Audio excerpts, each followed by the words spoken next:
Halo, perkenalkan nama saya Graciela Repi dengan NIM 191420102232. Saya merupakan mahasiswa aktif di Universitas Pembangunan Indonesia Manado, Fakultas Keperawatan semester 6. Pada saat ini, saya akan membahas kajian materi yang pertama, manajemen kegawat daruratan neonatus, dan kedua, manajemen kegawat daruratan neurologi. Dan pada kesempatan ini, video ini saya buat untuk memenuhi salah satu tugas dari mata kuliah Keperawatan Gawat Darurat di bawah dosen pengampu Nurse Doni Sehensolar Eskep MKes.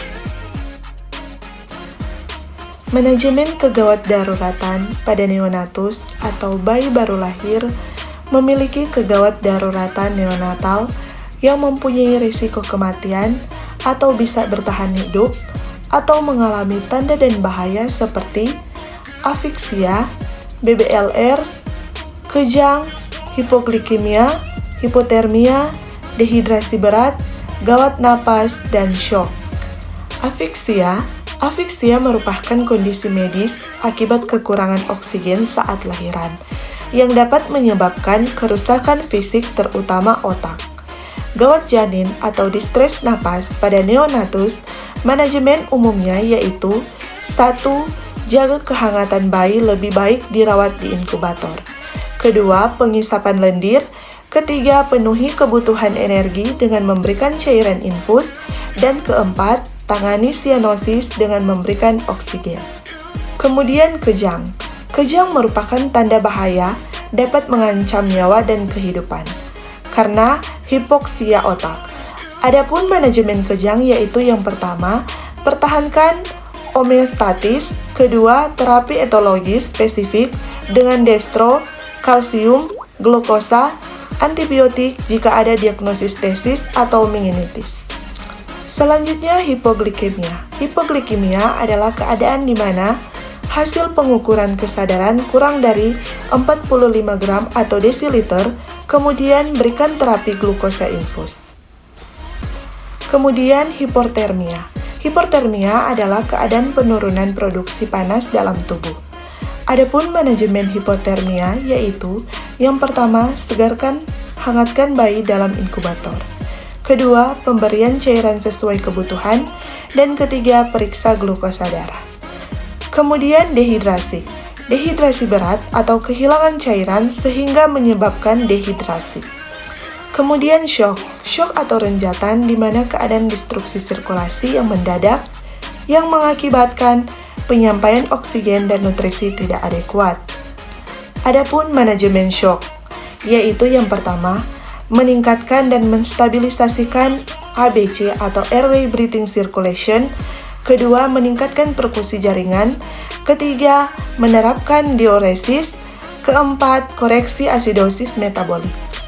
Adapun kesimpulan dalam materi ini yaitu bayi baru lahir memiliki risiko mengalami kegawat daruratan.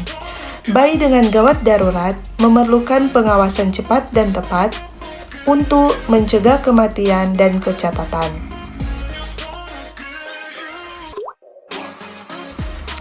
Pada materi manajemen kegawat daruratan neurologi yang kita akan bahas yaitu yang pertama, tata laksana kesadaran, kedua, peningkatan tik, ketiga, tata laksana stroke akut, keempat, status epileptikus, 5. Kegawat daruratan cedera kepala, dan terakhir, emergensi medula spinalis. Penyebab dari kesadaran menurun yaitu yang pertama, massa supra atau intratentorior, kedua, insudescriptus pada subtentorium, eketonik, ketiga, lesi diffus pada konteks cerebri. Dan pengobatan terbagi menjadi dua, yaitu pengobatan umum dan pengobatan khusus. Pengobatan umum yaitu lakukan ABC atau airway breathing circulation, kemudian EKG dan pasang NGT. Pengobatan khusus herniasis yaitu lakukan pasang ventilator dan CT scan kepala. Pengobatan khusus tanpa herniasi yaitu lakukan pemeriksaan neurologi dan CT scan kepala. Kemudian peningkatan tik. Penyebab dari tik yaitu edema cerebri, kedua obstruksi aliran GCS. Efek dari masatik, di mana meningkat yaitu sakit kepala dan muntah. Apabila tata laksana DIK yaitu emergensi, 1. Pasang inkubasi, 2. Tinggikan kepala, 3. Kontraventilasi, 4. Atur volume resusitasi, dan terakhir pertahankan tensi normal. Stroke merupakan kematian bahkan kecatatan. Penyebab dari stroke yaitu yang pertama, infrak otak atau emboli atau arteroemboli.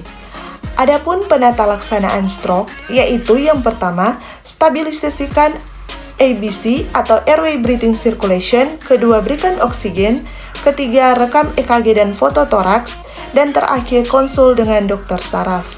Kemudian status epileptikus.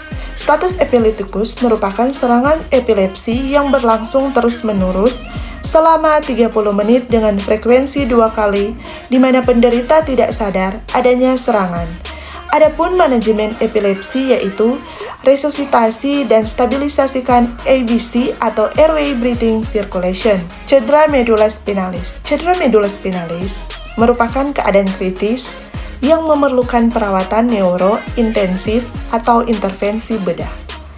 Adapun manajemen awalnya yaitu yang pertama, dimulai dengan ABC atau airway breathing circulation, kedua CT scan dan MRI, dan yang terakhir intervensi bedah.